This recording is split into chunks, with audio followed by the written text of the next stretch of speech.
ആത്മാവിൻ്റെ പാപമാലിന്യങ്ങൾ മാറിക്കഴിയുമ്പോൾ ആത്മാവിൽ ഒരു ബലിപീഠം പണിത് കഴിഞ്ഞു.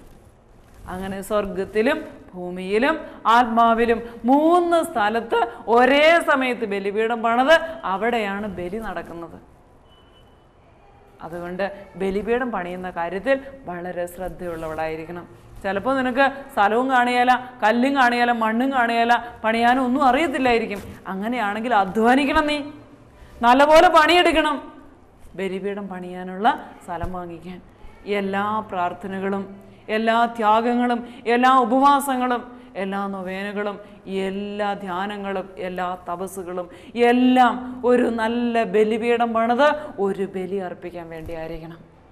ഒറ്റ ഒരു ബലിയെങ്കിലും ഈ ഭൂമിയിൽ നന്നായി അർപ്പിക്കണമേ എന്ന് നീ പ്രാർത്ഥിക്കുക. കാരണമുണ്ട്, വിശുദ്ധ കുർബാന ബലിയും വിരുന്നുമാണ്.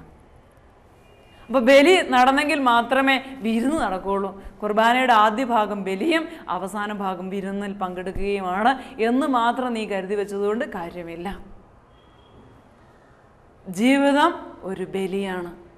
ഇവിടെ ഈ ജീവിതം, ദൈവം നൽകിയ ഈ ജീവിതം ഇവിടെ ബലിയായി തീരുകയാണെങ്കിൽ മാത്രം സ്വർഗത്തിൽ ദൈവകുഞ്ഞാടിൻ്റെ വിരുന്നിന് നീ പ്രവേശിക്കും. അപ്പം അതുകൊണ്ട് ബലി അർപ്പിക്കാതെ നിവൃത്തിയില്ല. ഇവിടെ ജീവിതം ബലിയായി തീർന്നില്ലേ അവിടെ വിരുന്നിനും പ്രവേശിക്കുകയില്ല. അതുകൊണ്ട് ഇവിടെ നിനക്ക് തോന്നുന്ന പോലെയൊക്കെ നിൻ്റെ ഇഷ്ടത്തിനെല്ലാം, നിൻ്റെ ഇഷ്ടത്തിനും നിൻ്റെ ആഗ്രഹത്തിനും നിൻ്റെ താല്പര്യങ്ങൾക്കും അനുസരിച്ച് എല്ലാ കാര്യങ്ങളും ഇവിടെ നടന്നാൽ നിൻ്റെ ജീവിതം എങ്ങനെ ബലിയായി തീർന്നു? നിൻ്റെ ഇഷ്ടങ്ങളൊക്കെ നടന്നില്ലേ? നിൻ്റെ ആഗ്രഹത്തിനല്ലേ ജീവിച്ചു? അപ്പോൾ പിന്നെ എങ്ങനെ വിരുന്നിന്? ബലി അർപ്പിക്കുമ്പോൾ അല്പം വേദന എടുക്കും, രക്തം ചിന്തും, മുറിയും, അപ്പോൾ വേദന എടുക്കും. ആ വേദനകളും സഹനങ്ങളും എല്ലാം സ്വീകരിച്ച് അങ്ങനെയാണ് ജീവിതം ബലിയായി തീരുക. അതിന് അടയാളമുണ്ട്. രക്തം ഒഴുകുന്നതിൻ്റെ, വേദന എടുക്കുന്നതിൻ്റെയൊക്കെ അടയാളം കർത്താവ് അറിയും. അങ്ങനെയാണെങ്കിൽ മാത്രമേ ബലി നടന്നിട്ടുണ്ടോ ഇല്ലയോ എന്ന് ഈശോയ്ക്ക് ഭൂമിയിലേക്ക് നോക്കുമ്പോൾ അറിയാം. എല്ലാ കാര്യങ്ങളും എങ്ങനെയൊക്കെയാണ് നടന്നതെന്ന് ഓരോരുത്തരെ കുറിച്ച് നോക്കുമ്പോൾ ബലി നടന്നിട്ടുണ്ട്. ഈശോ പറയും, അവളുടെ ബലി, അവൻ്റെ ബലി പൂർത്തിയായതാ, വിരുന്നിന് ക്ഷണിച്ചേരെ. അപ്പോൾ ദൂതന്മാർ വന്ന് നിന്നെ വിരുന്നിന് കൂട്ടിക്കൊണ്ടു പോകും. അല്ലാതെ വെറുതെ ഇരിക്കണം നിന്നെ പിന്നെയും ഇവിടെ തന്നെ നിറഞ്ഞ് തൃപ്തരായിട്ട് ഇവിടുത്തെ എല്ലാം കൊണ്ട് സന്തോഷമായിട്ട് കുഞ്ഞു കുഞ്ഞു കാര്യങ്ങൾക്ക് പരാതിയും പറഞ്ഞ് ഇവിടെ ഇരിക്കുകയാണെങ്കിൽ പിന്നെ നിന്നെ ആ വിരുന്നിനും കൂടെ ക്ഷണിച്ചുകൊണ്ട് പോവുകയല്ല. അതുകൊണ്ട് ബലി പൂർത്തിയാക്കാൻ പരമാവധി ശ്രമിക്കുക, അധ്വാനിക്കുക, കഷ്ടപ്പെടുക. കഷ്ടപ്പെട്ട് നേടേണ്ട ഒരു ബലിപീഠമുണ്ട്, അത് വിശുദ്ധിയുടെ ബലിപീഠമാണ്. പരമപരിശുദ്ധനായ ദൈവത്തിന് വിശുദ്ധിയിൽ കുറഞ്ഞ ഒരു ബലിപീഠം പണിത് ബലിയർപ്പിക്കാൻ നോക്കണ്ട. വിശുദ്ധിയുടെ ബലിപീഠത്തിൽ മാത്രമേ സ്നേഹത്തിൻ്റെ ബലി പൂർത്തിയാവുകയുള്ളൂ. അതുകൊണ്ട് അധ്വാനിക്കുക, പണിയെടുക്കുക. അങ്ങനെ നീ ഒരുപാട് കഷ്ടപ്പെടുമ്പോൾ, നീ അതിനുവേണ്ടി ശ്രമിക്കുമ്പോൾ, പരമാവധി എനിക്ക് വിശുദ്ധി നേടണമെന്ന് വിചാരിച്ച് നീ ത്യാഗങ്ങൾ അനുഷ്ഠിക്കുകയും പ്രാർത്ഥിക്കുകയും ഉപവസിക്കുകയും ഓരോ കാര്യങ്ങൾ ചെയ്യുകയും ചെയ്യുമ്പോൾ എനിക്ക് മനസ്സിലാകും നീ കഷ്ടപ്പെടുന്നുണ്ടെന്ന്. അപ്പോൾ അത് നിനക്ക് നേടിയെടുക്കാൻ പറ്റുമെന്നില്ല, സ്വന്തമായിട്ട് അങ്ങ് ഉണ്ടാക്കാൻ പറ്റുകയില്ല. അപ്പോൾ ഞാൻ നിന്നെ അനുഗ്രഹിക്കും. ഓരോ വിശുദ്ധരും അതിനു വേണ്ടിയാണ് പണിയെടുത്തത്. ഇത്രമാത്രം വലിയ ത്യാഗങ്ങളൊക്കെ അവരനുഷ്ഠിച്ചത് എന്തിനു വേണ്ടിയാണ്? സഹനങ്ങളൊക്കെ സ്വീകരിച്ചത് എന്തിനു വേണ്ടിയാണ്? നീ വെറുതെ ഇരിക്കുമ്പോൾ വെറുതെ എല്ലാവരും നിനക്ക് കൊണ്ട് പൈസ തരുമോ? പ്രതിഫലം തരുമോ? അധ്വാനിക്കുകയാണെങ്കിൽ പ്രതിഫലം തരും. അങ്ങനെ സ്വർഗരാജ്യത്തിന് വേണ്ടി അധ്വാനിക്കുമ്പോൾ വിശുദ്ധിയുടെ പ്രതിഫലം കൊണ്ടുവന്ന് തരും. അപ്പോൾ നിനക്ക് ഓരോ ദിവസവും ബലിപീഠം പണിയാൻ പറ്റും. എളിമപ്പെട്ട് താഴ്ന്നു കൊടുക്കുക. അപ്പോൾ വിശുദ്ധി നീ അറിയാതെ നിന്നിലേക്ക് വരുന്നത് നിനക്ക് മനസ്സിലാക്കാൻ പറ്റും. എവിടെയൊക്കെ താഴുന്നോ അവിടെയൊക്കെ നീ ഓരോ ബലിപീഠത്തിന് വേണ്ട കല്ലോ മണ്ണോ ശേഖരിക്കുക.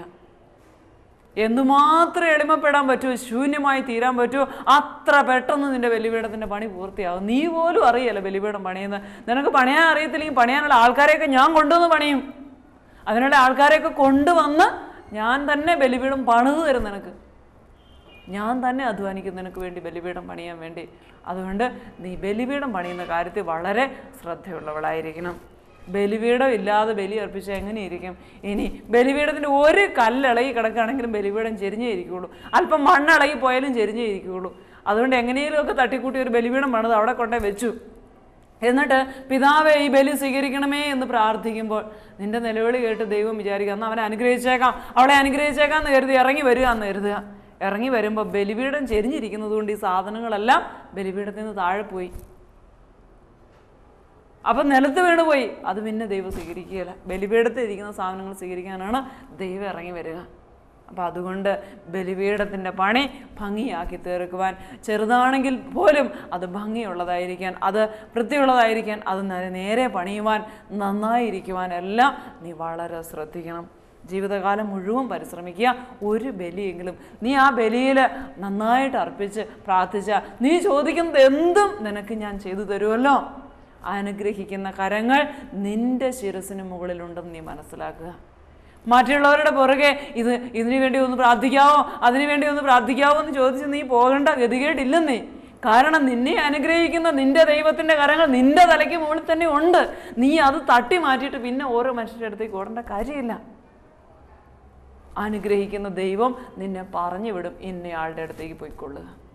ഇല്ലെങ്കിൽ ഇപ്പോൾ ഞാൻ അനുഗ്രഹിക്കുന്നില്ലേ, കാത്തിരിക്കുക, ഇല്ലെങ്കിൽ ഇന്നയാളുടെ അടുത്തേക്ക് അവിടെ നിനക്ക് വേണ്ടി ഒരുക്കിയിട്ടുണ്ട്, പോയി വാങ്ങിക്കൊള്ളുക എന്ന് പറഞ്ഞു വിടുന്ന കരങ്ങൾ, ചൂണ്ടിക്കാണിച്ചു തരുന്ന കരങ്ങൾ, വഴി കാട്ടിത്തരുന്ന കരങ്ങൾ നിന്റെ ശിരസിന് മുകളിലുണ്ടെന്ന് നീ മനസ്സിലാക്കുക.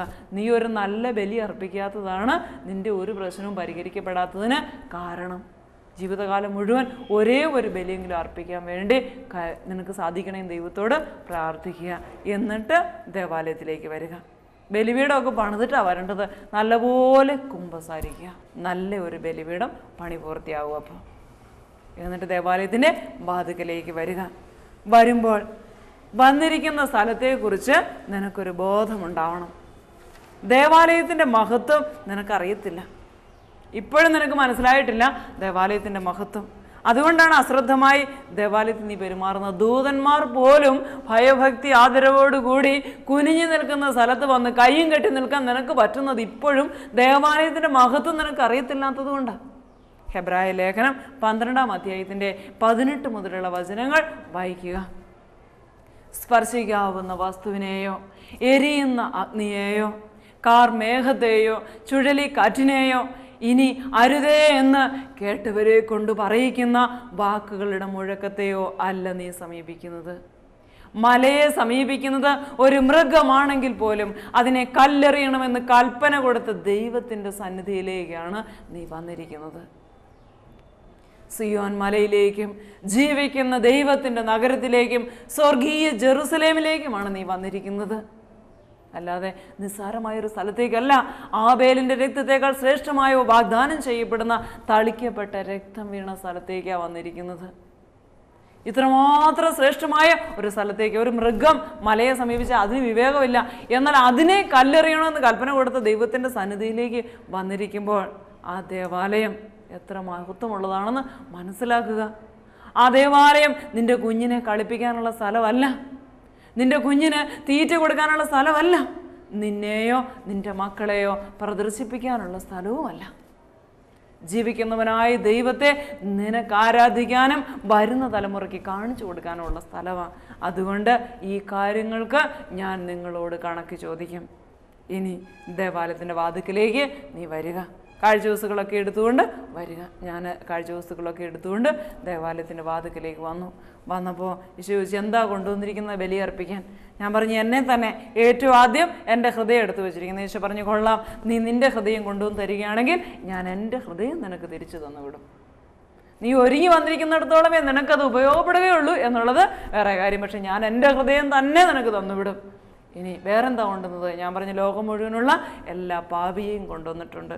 ഈശോ പറഞ്ഞു, മോളെ, ദേവാലയത്തിൻ്റെ മുമ്പിൽ നിന്ന് കള്ളം പറയരുത്. ലോകം മുഴുവനുള്ള എല്ലാ പാപിയോടും നിനക്ക് സ്നേഹമുണ്ടോ? നിന്റെ പ്രിയപ്പെട്ടവർക്ക് വേണ്ടി പ്രാർത്ഥിക്കാനാണ് വരുന്നതെങ്കിൽ കുർബാന തുടങ്ങിയ തീരുന്നത് വരെ കണ്ണീര് തോരുകയല്ലോ, മുഴുവൻ സമയം നീ കരഞ്ഞുകൊണ്ടിരിക്കും. പക്ഷേ ലോകം മുഴുവനുള്ള പാപിയും കൊണ്ട് വന്നിട്ട് ഒരു തുള്ളി കണ്ണീരില്ലല്ലോ